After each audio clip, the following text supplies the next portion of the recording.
Welcome back, friends. Everywhere Radio is thrilled to be back after taking the summer off.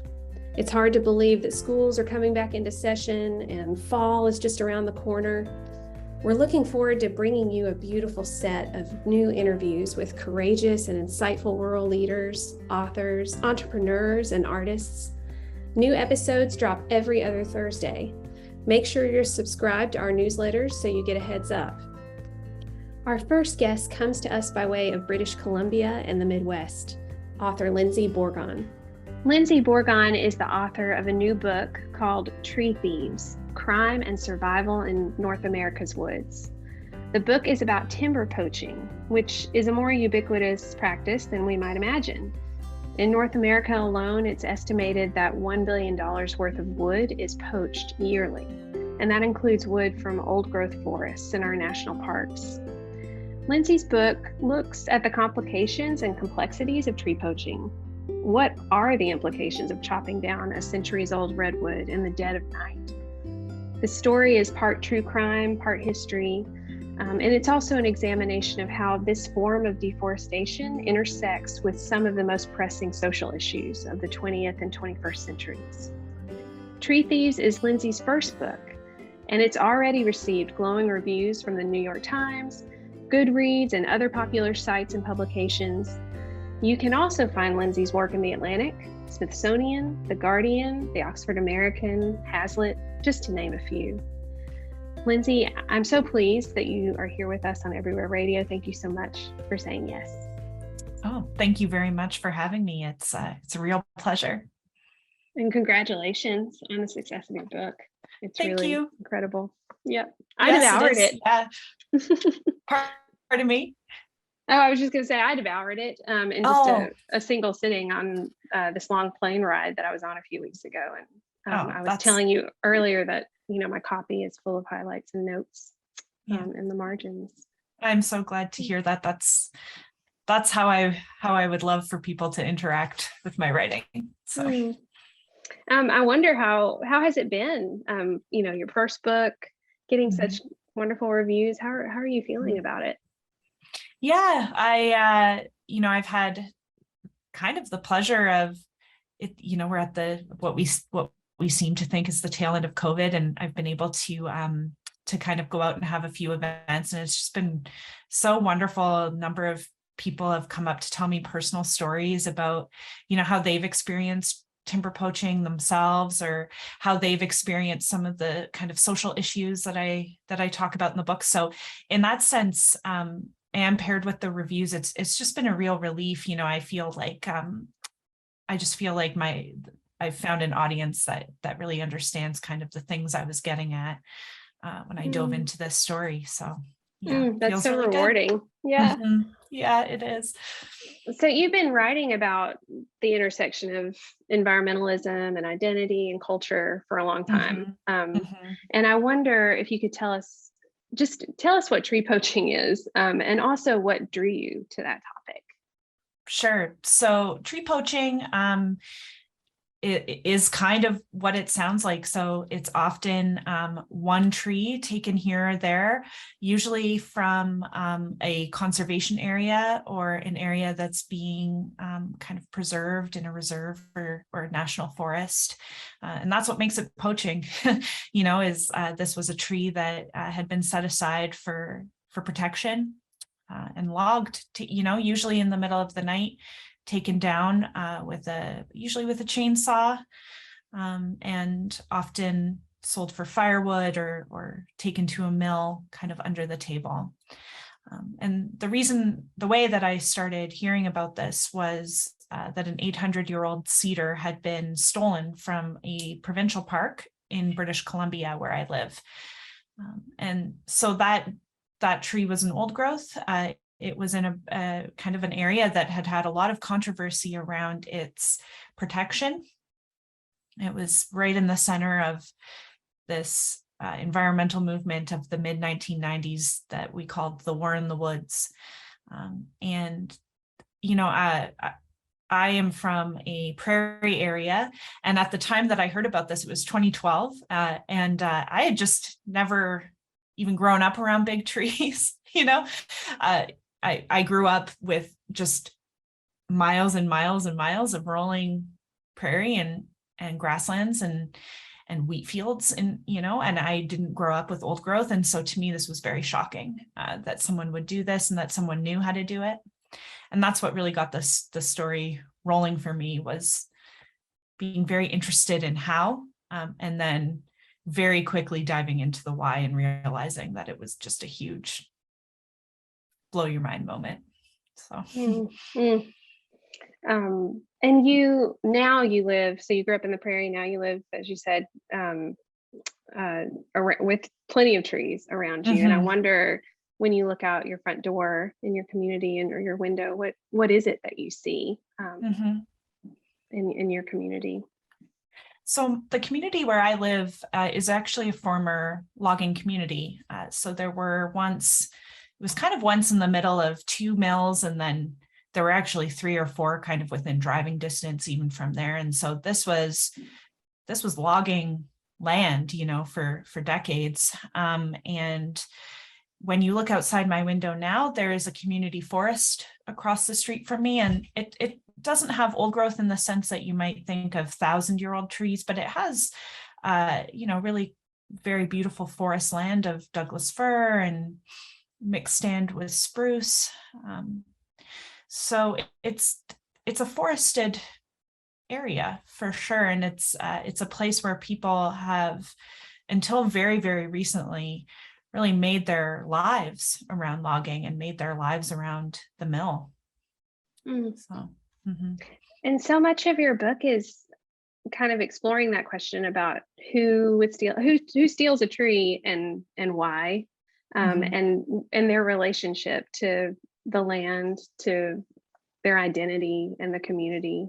And I think that's what makes the book really unique. This isn't just a true crime story or a trying to uncover a who did it, but as you said, exploring the why. And I wonder if you could speak a little bit to those complexities. So, which I know is big. That's big. It's a whole book. When I was doing interviews with NROs and park rangers and what have you, and asking them, why is this happening here? They would say, well, all of these towns around this forest are struggling with poverty. They're struggling with methamphetamine use. And this is a resource that is available. And often the folks that do it, they know how to use a chainsaw and they know where to take it, because they understand the market. And once I started doing interviews with poachers, they told me in their own words a very similar story, right? Which is like, I know how to use a chainsaw because my dad's dad taught me, or, in some cases they would say, I don't even know how I learned how. It was osmosis. I just know, and I feel comfortable with wood and I know how to sell it. And I need money. This was the current running through all of the interviews. I have to live. I was interviewing men who lived out of their trucks most of the time, or poachers that just could not find work anywhere else. And I think sometimes this because of the topics that you cover and the people you talk to, there's this often a gut reaction of like, why don't you move somewhere else? Why don't you move, go get a new job? And apart from the practicalities of, one poacher saying to me, how am I supposed to get a deposit and 2 months rent and gas for my car to go move somewhere else and furniture and I also love where I live. It's where my mom lives. It's where I grew up, all of this. So there's just all of these kind of knitted together compounding reasons why someone might turn toward poaching. And then sometimes as well, and this is kind of, not everyone said this, but quite a few people did, there's a certain amount of ownership over the land and over the forest itself that I was hearing about, where a poacher might express to me, my grandfather was logging these forests before the park came in, and I'm going to log them now. Oh man, and that just begs the question of, who owns the land and who was here first and all of those things. I wonder if you can speak to the indigenous aspect of Yeah, of land. absolutely. Well, I mean, so there is absolutely, particularly in North America and in Canada, stories about poaching, Indigenous poaching from national park lands that I think are really compelling. And they're telling stories of one day, this was my traditional territory that I gathered and hunted deer on. And the next day, I was told it was illegal. And I continued trapping and I continued hunting. And this is a really important sort of assertion of rights and assertion of traditional practice for Indigenous peoples. And this is not on the same level as a settler family, really no matter how long they've stayed in a town, feeling ownership over that town. But actually, this was something that poachers actually even expressed to me, which I thought, it was really enlightening to me. I think the last quote in the book is from a poacher saying, in the end, this is Yurok land, which is the nearest tribe, right? So there's an understanding that whether land is being managed as a national park or as a forest service or private lands in general, it's still coming from stolen land. And there's a sort of understanding of the layers of power there between the two, I think, between Indigenous community and working class community, and how power has displaced both. I wonder what were those conversations like for you? You described your shock early on in this conversation, you described your shock at the idea that somebody could cut down an 800-year-old tree. And I imagine that could turn into also frustration or anger about that sort of thing. But then you have a conversation with a poacher, and what do you learn? When I was approaching poachers who were just very open with me and really wanted to talk, I knew that I wanted to approach them from a level of, tell me about your family story. That was really important to me. And tell me about your community story, and then we can talk about the poaching itself. What sort of stories emerged, or what sort of themes came out of that approach? Yeah, well, I really focused on one town in Northern California, partly because I actually, I did research in other towns as well, and every town is different, but actually a lot of the narratives are really the same. A lot of they're repeated themes, that go through a lot of the histories of logging towns and other resource towns even.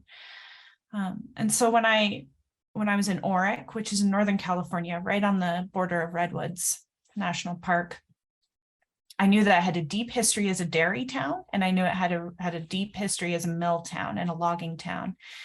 And so I knew that I just wanted to talk to the people that had lived there longest, first of all. And I knew that I was going to speak to some poachers, who had poached from the national park, who had poached redwood from the national park. But really, I was hearing stories about how their grandfathers had moved to Northern California because they were timbermen. In particular, there's a family that I interviewed who, family of 10 kids, and their dad was a logger, and then all the boys became loggers, and they grew up in North Carolina, and they just kind of moved west as the timber provided until you kind of get to Humboldt. You can't go any further. And made roots in that town, and because the town's roots were in logging and their family's roots were in logging, it just became this intractable part of who they were, and who their son Chris would end up becoming, and how he identified within his family and within the community itself. So this is a story that could be told up and down the coast. I was reading case files of poachers who again, their dads were loggers, their uncles were loggers, their town was similarly kind of, all the boys thought they would enter logging, you know, highly gendered in that way. And this was the culture that had kind of led to them feeling rooted in a place. And then when the late 1980s and early 1990s came, and there was this kind of social phenomena in the Pacific Northwest called the Timber Wars. And when that kind of kicked up dust and kind of stoked lots of trouble, it left a lot of folks feeling really isolated, not only from where they grew up, but, you know, from work and their families and where they fit in. And this was really what I was hearing in my interviews. Yeah, that you mentioned, you know, this could be there's a similar profile to other extractive resource-based economies across the country. I mean, even coal mining, you think about coal miners who have generations of hands in the mountains, and absolutely feeling a connection and that identity to that work. So then to tell them that doesn't belong to them, or that's not theirs anymore, or somehow disconnecting them from that identity. Yeah. And I think that, I completely agree. And I think that there have been, one thing I tried to dig into in the book is, you know, I don't want to argue that logging should have continued in the Pacific Northwest. You know, we don't have much old growth left at all. You know, I think something like 95% of the redwoods that were once on the continent are gone now. You know, that is a remarkable amount of logging and caused irreparable damage.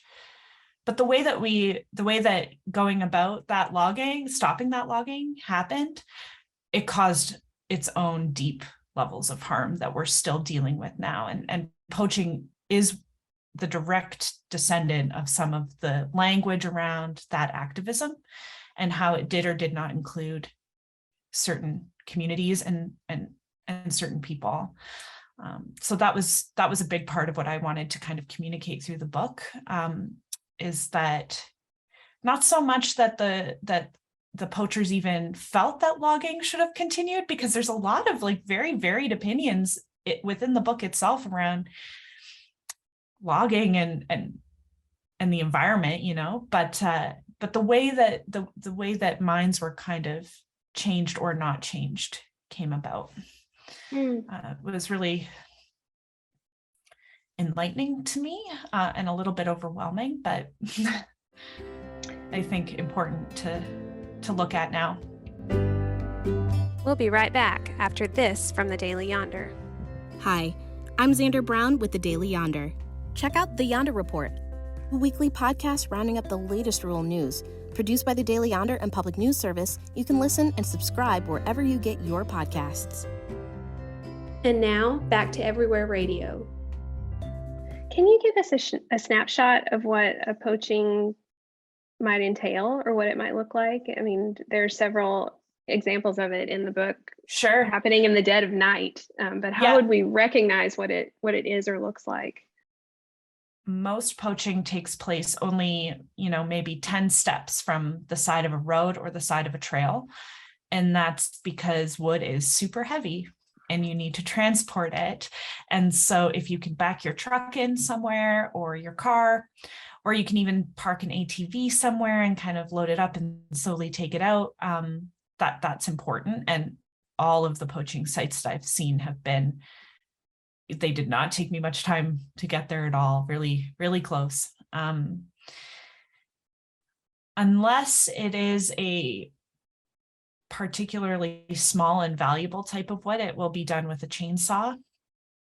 The case of the 800-year-old cedar in BC actually was very, very close to a parking lot. So it was strategically chosen for that reason, because when the tree was felled, it could be easily tipped into quite a large truck in the parking lot and transported out.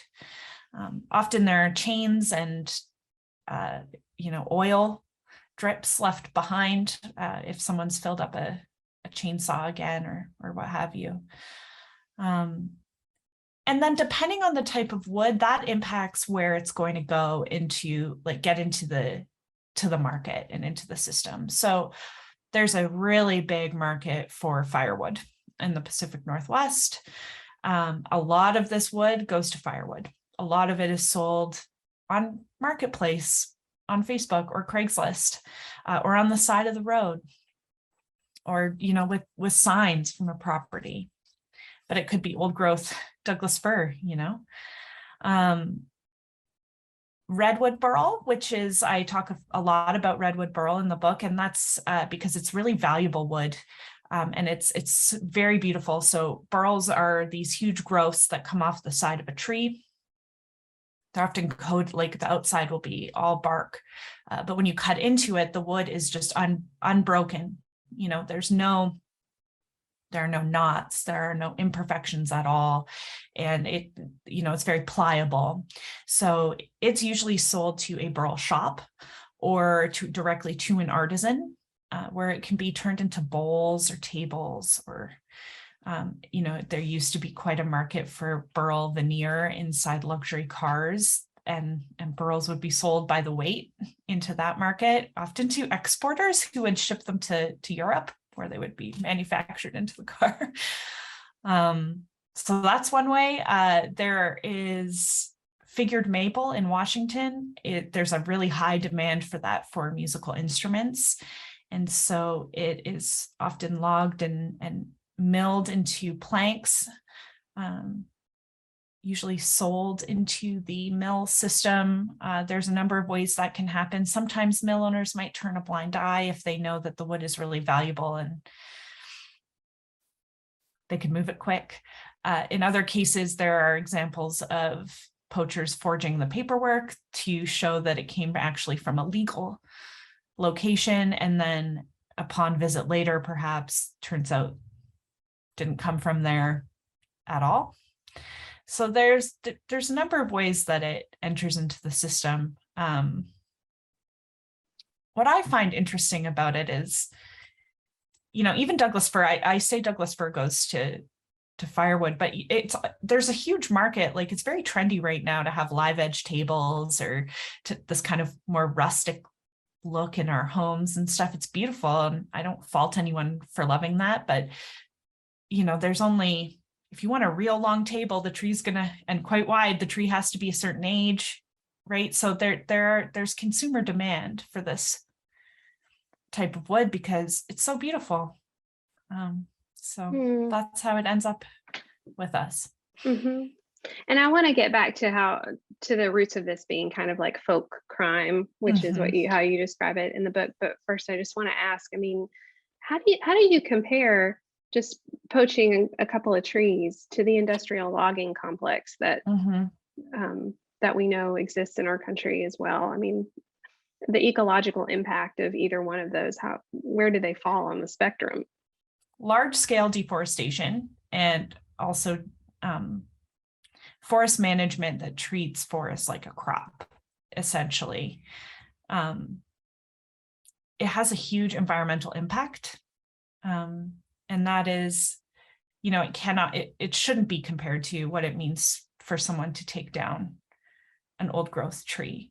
But there's an impact of taking down that old growth, and it's environmental and it's social as well. So, old growth, the old growth that we have left, it is an incomparable habitat for endangered species. In Washington and Oregon, the northern spotted owl only lives in old growth, only lives in certain stands of old growth. Like, they are very picky animals. And so to preserve the ripple effects of these other species, we need to keep those trees around, even if there's only one or two. So the number, the quality far outweighs the quantity in that regard. They are, they stabilize the forest floor. They provide habitat for fungi and all of these kind of important lichens and stuff like that to grow on. And they are carbon sinks. So as we continue to just blow past any targets we have for decarbonization, or, all of that, the old growth actually absorbs way more carbon than second growth forests can, and they're invaluable in that regard. So we need to keep as much of them as possible. And they also provide, and this is difficult to quantify, but they provide us with recreation space because they are most often in protected and managed areas like parks, national forests, what have you. And they contribute to culture in that way, and they contribute to Indigenous cultures and kind of all of these social elements that need preservation, I suppose, require. I'm absolutely with you, and I don't mean to put you on the defensive No. about the trees either. And actually, no, I think it's maybe... just sorry, I would just, it is a really interesting question, and I think the way that I've kind of seen this in my head is that as we continue to log and have these kind of clear cut scale logging, like legal logging processes happen, the way that I've seen that tied to the poaching is actually that in order to stop that effectively, we need to see how in the past, when we didn't do it so well, it led to the poaching of these old growth now. Because at one point, the kind of clear-cut logging of all of this old growth in the Pacific Northwest, it was a massive problem and it needed to be stopped, but because it was stopped in a way that wasn't inclusive and in a way that didn't take into effect the loggers, it's still happening, just on a different scale. Well, I could talk to you about this for a long time, but I'm going to encourage everyone to go out and, get their own copy of Tree Thieves, Crime and Survival in North America's Woods. And before I let you go, I wanted to ask you, because I ask all my guests, what are you reading right now, or watching, or listening to that's inspiring you or challenging you, or that you want to share? Okay, so I'm really hoping that PBS brings this over, but I was recently in the UK, and there's a new show on the BBC there called Sherwood, and I've just been obsessed with this show, partly because I think it did successfully what we're talking about here. So this was essentially a murder mystery show, but really it was about the miners' strike in the 1980s. And it was a community profile of how, when a crime happens or when tragedy happens, how history is not very far beneath the surface. And it was also incredibly tender. So if you can seek that out and find a way to watch it, please do. It is just so, so good. And I'm reading a book that is going to come out. I've been very lucky to receive an advance copy of it, called At Home on an Unruly Planet by Madeline Ostrander, I think is how you pronounce her name. And it is about climate change and finding a home on a changing Earth, and really balancing where humans can find their feet within this, within all the change around us, and how separation of people from conservation and environmental management just is untenable. So really great memoir. So. Thank you for those recommendations. We always add those to the Rural Assembly website, so folks who receive our emails and newsletters can have access to those. So Sherwood, and then say the book name one more time.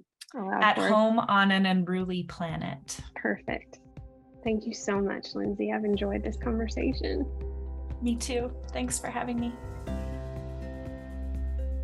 If you enjoyed Everywhere Radio, we'd love for you to consider subscribing to the General Rural Assembly newsletter. That's where we promote new offerings from the Assembly, and we amplify the good work of our many partners across the country.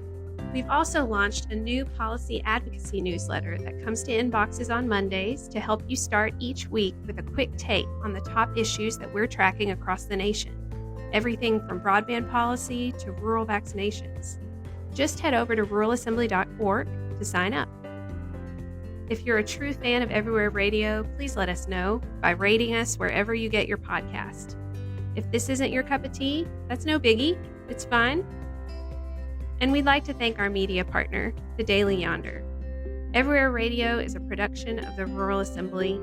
Our senior producer is Joel Cohen, and our associate producers are Xander Brown and Teresa Collins. And we're grateful for the love and support of the whole team at the Center for Rural Strategies. Love you, mean it. You can be anywhere, we'll be everywhere.